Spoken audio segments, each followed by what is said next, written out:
एक शांत शहर, एक खौफनाक जुर्म और अमेरिका की एफबीआई तक का दखल। बैंकॉक के इस कमरे में आखिर ऐसा क्या हुआ कि यह कांड बन गया अंतर्राष्ट्रीय मिस्ट्री, जिसने न सिर्फ थाईलैंड बल्कि पूरी दुनिया का ध्यान अपनी ओर खींच लिया। अमेरिका की एफबीआई तक इस मिस्ट्री को सुलझाने में शामिल हो गई। क्या इसके पीछे छिपी सच्चाई का कोई कनेक्शन दिल्ली के बुराड़ी कांड से है? वो गुत्थियां, वो सबूत और वो सवाल जो आपको झकझोर देंगे। साजिश की इस परत दर परत कहानी को जानने के लिए हमारे साथ जुड़े रहिए, क्योंकि ये रहस्य आपके रोंगटे खड़े कर देगा।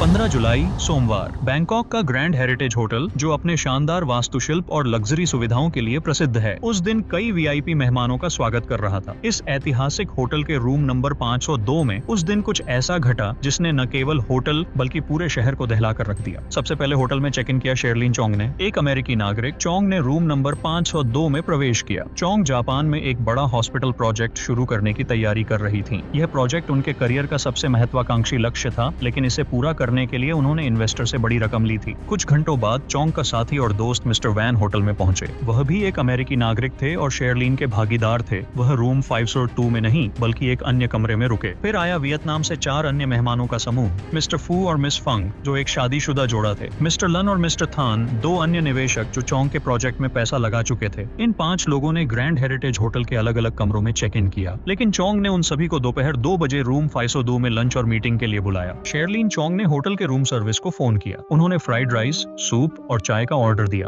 वेटर ऑर्डर लेकर कमरे में पहुंचा। कमरे में उस वक्त चोंग अकेली थी। वेटर ने पूछा, क्या मैं यह सर्व कर दूं मैम? चोंग ने मुस्कुराते हुए कहा, नहीं, मैं खुद सर्व कर लूंगी, थैंक यू। वेटर के जाने के बाद चोंग ने दरवाजा बंद कर लिया। 2 बजे 5 गेस्ट रूम 502 में पहुंचे। दरवाजा बंद हुआ और यह आखिरी बार था जब इन 6 लोगों को जिंदा देखा गया। अगली सुबह मिस चंग को चेकआउट करना था। होटल स्टाफ ने जब फोन किया तो कोई जवाब नहीं मिला। हाउसकीपिंग स्टाफ ने डोर बेल बजाई, लेकिन दरवाजा नहीं खुला। स्थिति को गंभीर समझते हुए होटल के मैनेजर ने मास्टर की का इस्तेमाल कर दरवाजा खोला। दरवाजा खुलते ही सभी सन्न रह गए। रूम के अंदर 6 लाशें बिखरी पड़ी थीं। दरवाजे के पास एक व्यक्ति गिरा था। लिविंग रूम में एक व्यक्ति और 2 महिलाएं फर्श पर पड़ी थीं। बाथरूम और बेडरूम के पास 2 अन्य शव थे। इनमें 2 अमेरिकन सिटीजन और 4 वियतनामी सिटीजन थे। सभी के नाखून और होठ गहरे पर्पल रंग के हो चुके थे। पुलिस को सूचना दी गई और सभी शवों को अस्पताल ले जाया गया। डॉक्टर ने पुष्टि की कि सभी की मौत हो चुकी है। सीसीटीवी फुटेज की जांच में पाया गया कि 15 जुलाई को दोपहर 2 बजे के बाद रूम 502 में कोई अंदर नहीं गया। फोरेंसिक टीम ने रूम की जांच की।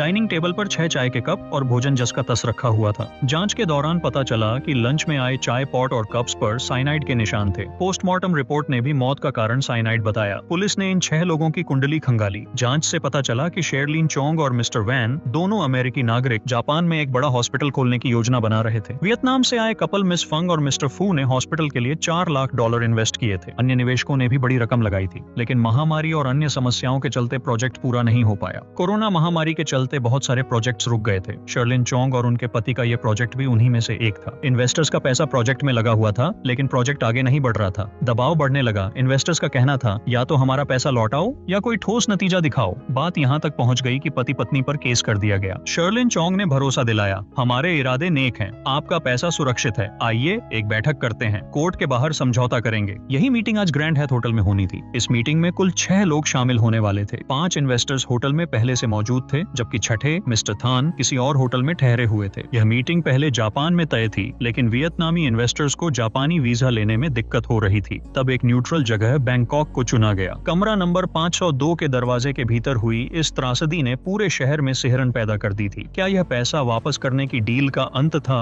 या इसके पीछे कोई और खौफनाक साजिश थी? फिर यह हुआ कि यहाँ कोई और तो नहीं था। पुलिस को पता लगा कि एक और व्यक्ति था जिसे इस मीटिंग में आना था, जो नहीं आया। जब उससे संपर्क किया गया तो पता चला कि वह किसी निजी कारणों से नहीं आ सका। इस बात की पुष्टि हो चुकी थी कि उसका इन 6 लोगों से या उनके भविष्य की योजना से कोई लेना देना नहीं था। अब सारा शक चोंग पर आ गया। जब खाना और चाय रखी गई थी तब रूम में चोंग अकेली थी। कोई गेस्ट नहीं था। इसका मतलब है कि अगर वह साइनाइड मिलाया गया तो फिर चोंग ने मिलाया है। लेकिन थाई पुलिस के पास कोई सबूत नहीं था। थाई पुलिस की यह पहली सुलझ नहीं रही थी। हर किसी ने इसे माफिया या किसी जासूसी एजेंसी की साजिश माना, लेकिन कोई ठोस सुराग नहीं मिला। आखिरकार पुलिस ने एफबीआई से मदद मांगी। अमेरिकी एजेंसी ने मामले की पूरी पड़ताल शुरू की। उन्होंने कमरे को ठीक वैसे ही दोबारा तैयार किया। चाय के कपों से लेकर साइनाइड तक की जांच की। 10 दिन बाद एफबीआई ने अपनी रिपोर्ट दी। 5 लोगों का कत्ल किया गया है और हत्यारा कोई और नहीं बल्कि खुद शेरिंग जोंग है। रिपोर्ट के मुताबिक जोंग ने चाय में साइनाइड मिलाया था। पहले उसने सबको जहर पिलाया और जब सभी की जान चली गई तो अंत में उसने खुद वही जहर पी लिया।